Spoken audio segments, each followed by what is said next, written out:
I'm Dave here, and today we're going to check out the work of Thomas Dubois. Hopefully, I'm saying his last name right. I believe this guy is French. Bonjour. Um, so by the way, he is an art director, visual development artist, and an architect. So that's kind of impressive. He has a lot of titles. His portfolio on ArtStation is pretty varied, and you can see a bit of architectural visualization in his work. And for some of his projects, he does use 3D, although I'll be focusing more on his 2D paintings because that's just my personal kind of lean. So by the way, this guy does have a website, I think, and you can see his works there. He has a couple of tabs where you can check out his work, but most of it is actually on his ArtStation anyway.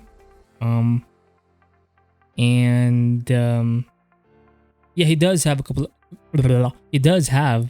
of products on Gumroad. It's one of his like his brushes are there sometimes, not sometimes, but like a set of these specific brushes are there, and he does show or have two products. They're like processed PDFs of his artworks, and yeah, you can check it out. I'll link all of the links in the description below. And yes, he does have a couple of prints on ArtStation. Unfortunately though, my favorite piece of his is not a print, or it's not set as a print, so it's the bus one. You'll see it later in the video, but yeah, let's proceed. So here he does have a couple of styles actually in his portfolio. He has a more abstract painterly style, kind of like this one. Very, very brushy, lots of effects. Very, very natural looking. And he has a thing where he likes to drip the paint, or he has a couple of brushes where it I think these are more like stamp brushes where the paint kind of drips down. And it does have a mixed media kind of effect. You can even see it here. In the clouds just a bit, even here. And he does a lot of keyframes in his work, and yes, most of it is actually in 3D, and he does paint he does paint over on top of it, but I guess he does have a cinematic kind of lean. But then again, he is an art director, so maybe that's kind of his thing. Anyway, so lots of storytelling in his work, and now this one was done, I think, in Photoshop. This one's way cleaner. It's way smoother. Not a lot of paint strokes here. This one feels more like a storyboard, like a finished storyboard. Now I know storyboards are often in black and white or even just in line work, but this one feels very, very clean. And I think a lot of his And I think a lot of his or his background in architectural, I guess, visualization does drip off to his more 2D paintings, and you'll see it in the following pieces. For this one, it's also pretty cinematic. Heavy on the storytelling. I actually thought this guy was done in 3D, but I don't think so. And he does add a lot of splatter like strokes. So I'm assuming he's using some kind of stamp brush in a way, or a scatter brush of some sort. And even if the whole scene looks somewhat realistic because of the fog, the smog, the lighting, he'll add or he'll dab in some of these. If it's not a splatter brush, it's the dripping paint, kind of like the one you can see here. And it does have a nice mixed media effect to it. And it's very unique to just him, which is cool. Now, this one is one of his, he does a couple of landscapes sometimes. And you'll notice in his landscape work, he's very peaceful. Like a lot of his scenes are pretty quiet, not very chaotic, not a lot of war scenes. Very, very chill kind of guy, I think. And the way he photo bashes is... it's pretty clean. And again, this is, I'm guessing it's coming from his background in architectural visualization. If you've seen any kind of architectural types of visualizations, they're very close to matte paintings. Like their techniques do lean heavy on the realistic side. So you can see this kind of crossover sometimes in architectural illustration or visualization with concept art. Pretty cool. Very, very clean. Moving on, again, another peaceful scene. The way he blends the textures are pretty cool. And let me just have a sip of shit.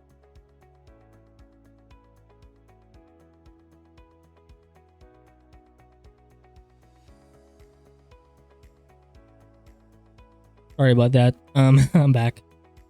Yeah, very, very quiet scene. And yes, he does bash in some photos, but I think he'll start out with a graphical sketch first sometimes. And you'll see a bit of a breakdown of his process. I think he does use a couple of custom shapes. And then he'll add in some photos later on. And adding birds is a very common thing in architectural illustration. It helps to provide a sense of scale without having to add in some persons or people. And it does make the entire scene look pretty massive. And if you zoom out, it does look big. And massive. Here, I do like it because you can see more of the brushwork in the sky. And even the sky is somewhat realistic. Now, maybe he does color pick from a photo, perhaps. And you can see the mountains here in the back. It's just a graphic silhouette with, like, he painted this whole yellow-orange thing on its own. I think he used some kind of clipping mask for this one, perhaps. And it does remind me a bit of John Park. Although, Thomas Dubois, hopefully I'm saying his last name right. Thomas here is a bit more painterly. Like, he likes to render things out a bit more. Not render. Render is the wrong word. Is a bit more artsy, I guess. And because John Park, yes, you can see him use... he does use a lot of opaque brushes, but it's kind of graphical at the same time. Very, very strong silhouettes. Very, very strong shapes. You can see a bit of it here with Thomas in the background, I guess, but he does like to spend some time painting. And I think he often does use a mixer brush to add a bit more of a natural feel to the painting. But his clouds, though, I think look really, really cool just because it's so simple, or it's so simply done, or it's so done simply. But it still looks rather, I mean, geez, it looks realistic even from this view. And the way he does the water, fuck. And again, the splatter brushes is very into that. Pretty cool.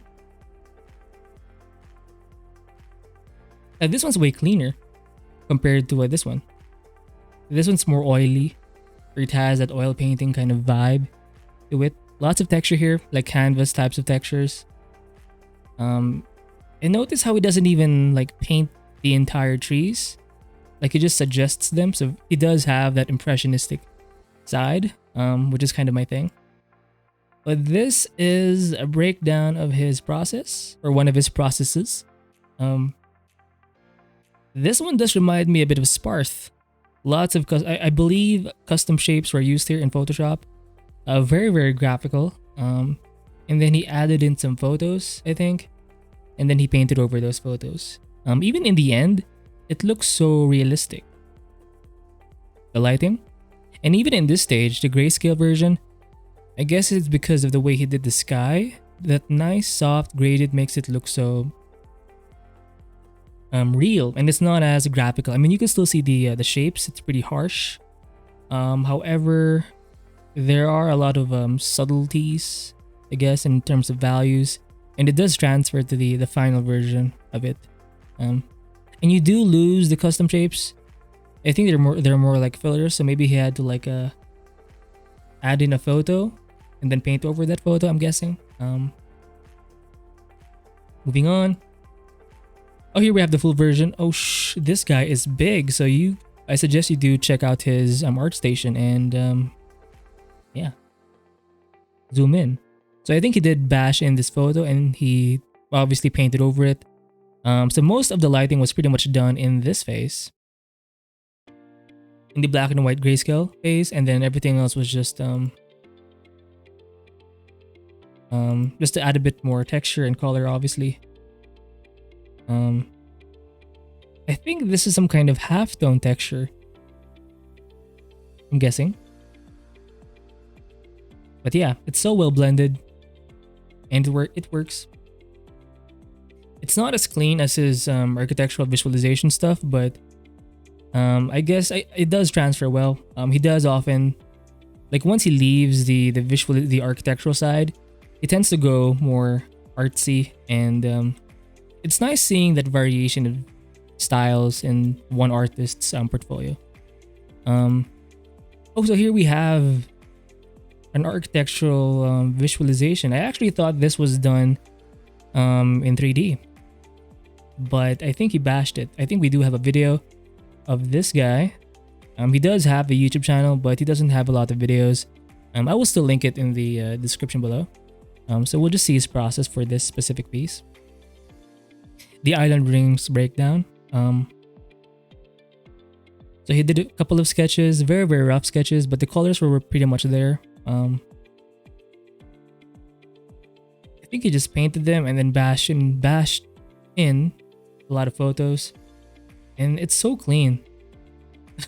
It's like an actual matte painting. And you don't see a lot of brushstrokes here. It's meant to be more finished looking. And even the way he does lighting, it's so realistic. God. Wow. Look at that.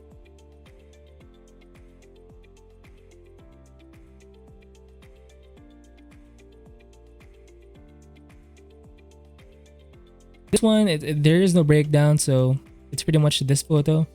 I think it's of the same area, so it's one of these buildings. But look at how clean this guy is. And you'll see this a lot in architecture school. And obviously, like in the real world, this is some pretty high quality stuff. But this was, I'm guessing, just bashed in. You can tell by the edges of the trees. These are just high quality PNGs. And even the mountains were cut out. Well, I do like these two persons here. They do indicate some scale. And again, the birds are very, very common. Even the way this chick was in this whole set here was implanted in. Was this done in 3D? I'm not sure. But you can tell this whole water bit here was bashed in. Even this texture, I think, for the wood.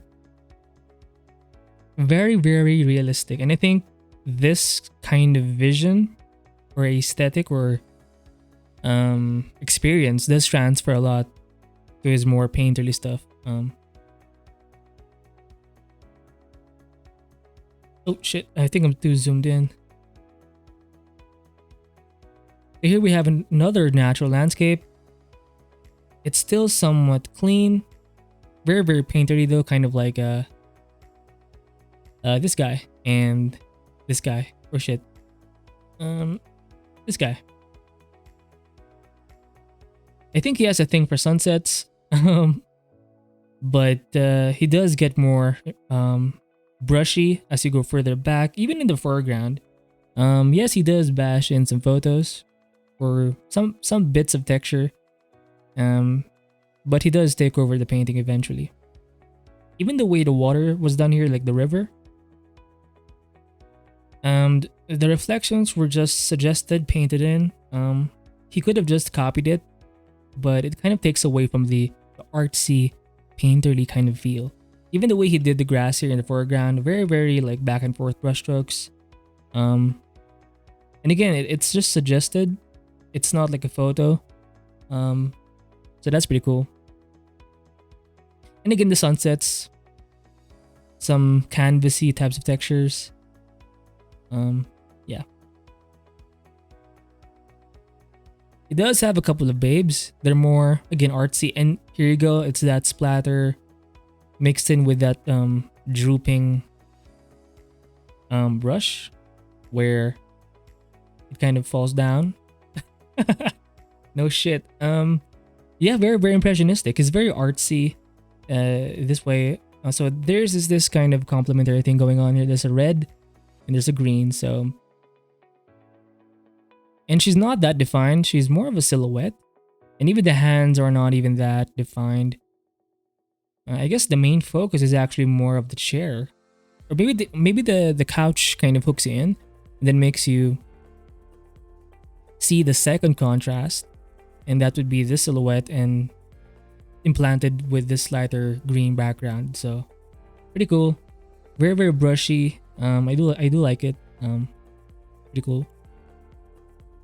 Here we have a breakdown of his process when it comes to like women in dresses. So silhouette, and then he'll paint within that silhouette, most likely with a clipping mask, and then he'll just start defining it. So he pretty much determined the whole painting in this phase with the silhouette, with the graphic shape. Everything else is just definition. So he pretty much solved everything in this phase. Again, some splatter brushes here, or spots. Pretty cool.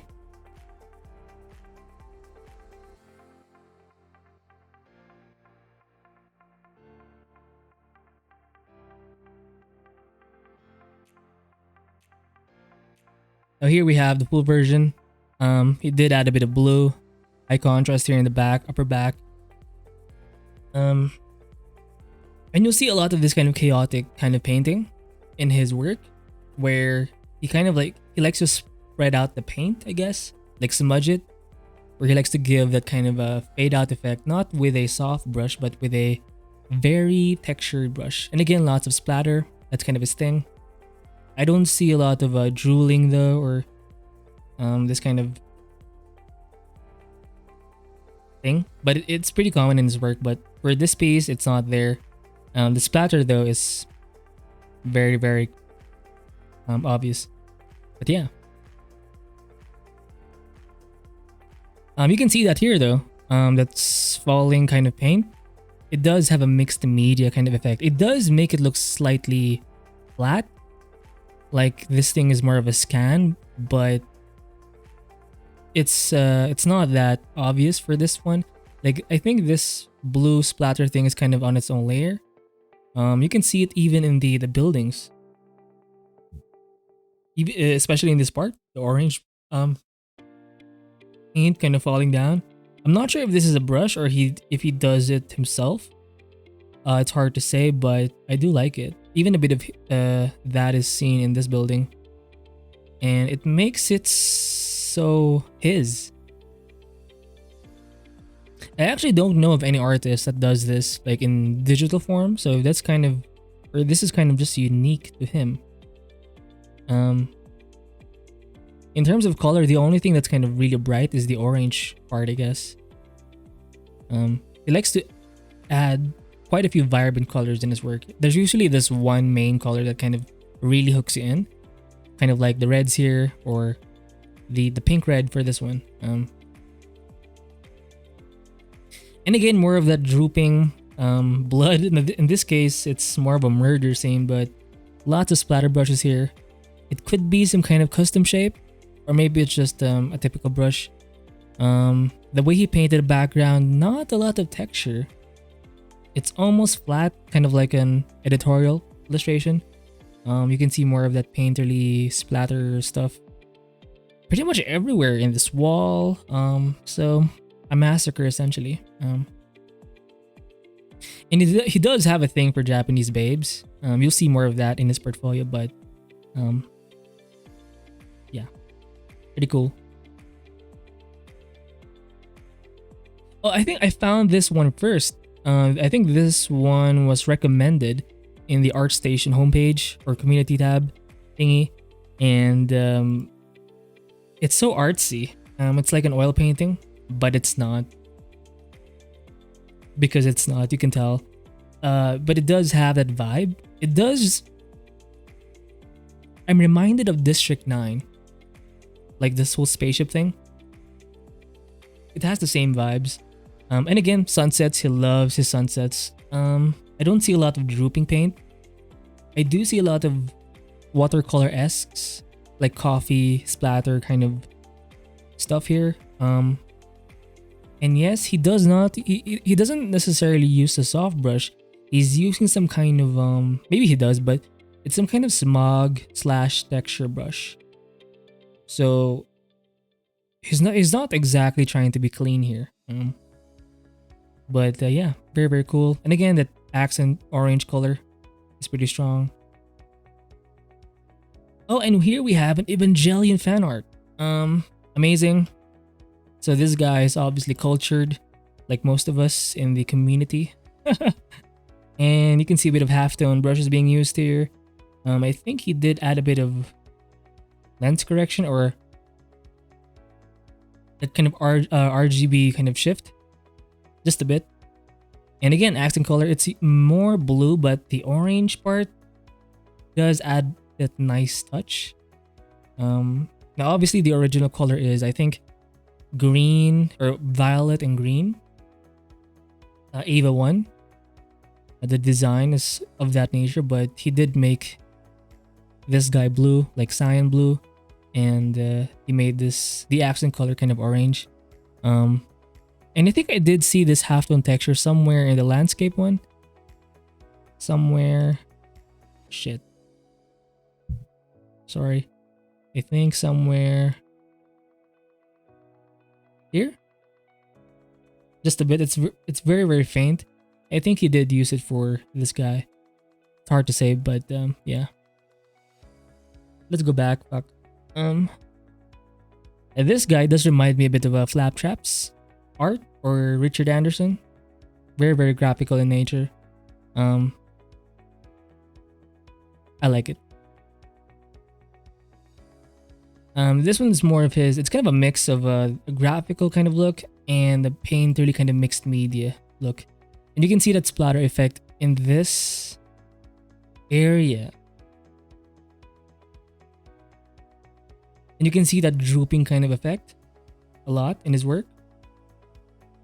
So it's kind of like an editorial illustration slash mixed media kind of painting. And I think he does have a tutorial of this on his Gumroad. So even Pikachu here. Pikachu. The paint is being smudged and being kind of drooping down. Again, it's kind of his style. Pretty cool. And obviously the red pink is his accent color. Or it's the color that kind of hooks you in. Yes. This one could be, I think this one is set as a print on his ArtStation store. Here we have the same style. I do like these ones more, and you'll see I saved the best one for last for me, my favorite one for last, and it's kind of a mix of everything. It's kind of like an architectural visualization at the same time. So it's kind of a mixed media, watercolor, graphical, and architectural visualization all mixed into like one style. And again, look at the colors here. Pretty strong. Again, the drooping down effect, like a wash, almost like a watercolor wash. Damn. He pretty much has everything here. Nice texture here. It looks almost like a poster. And I think he does have a second version of this. And yes, I believe this is one of his tutorials. Here you can see like a breakdown of his, like he does have like a couple of sketches. I think this one is in PDF form. I don't think there's a video here, but you can buy this for €5. I think that's euros. The second version is the red one. Ooh, very very Japanese-esque.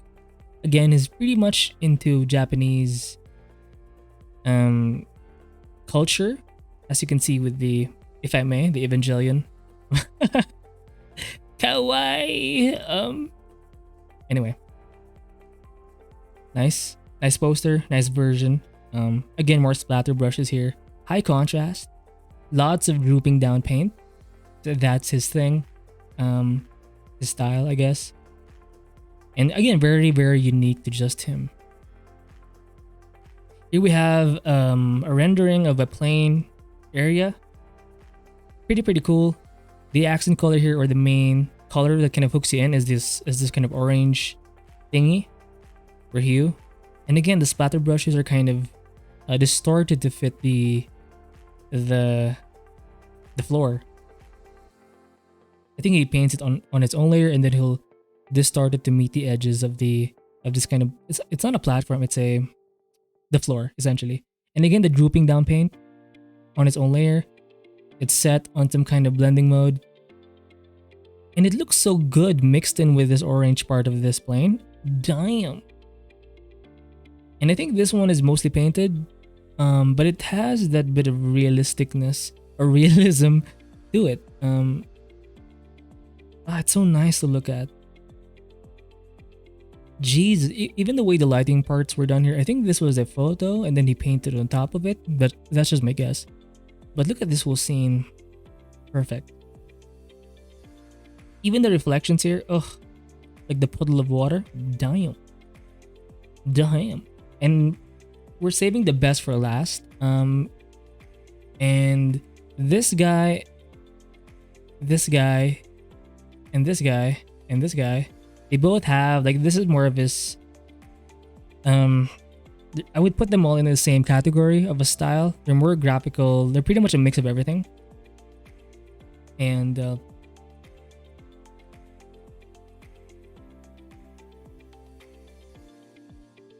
for his last piece that kind of summarizes this whole style, it would have to be this guy. And this is my favorite piece of his.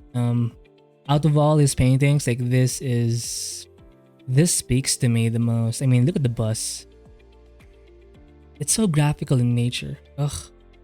Lots of drooping down paint in the floor, in the actual buzz. Look at the splatter brush right here. Wow. It's so mixed media-ish. It has a bit of that collage effect, especially in this area. Wow. I'm going to make this the cover or the thumbnail for this art review of Thomas Dubois. This is, in my personal opinion, his best work. No doubt. And I do like this kind of call out. It has that nice look to it. Like, it's not meant to be realistic, but it does have a story behind it. And this style is so unique to him, and that's what kind of amazes me.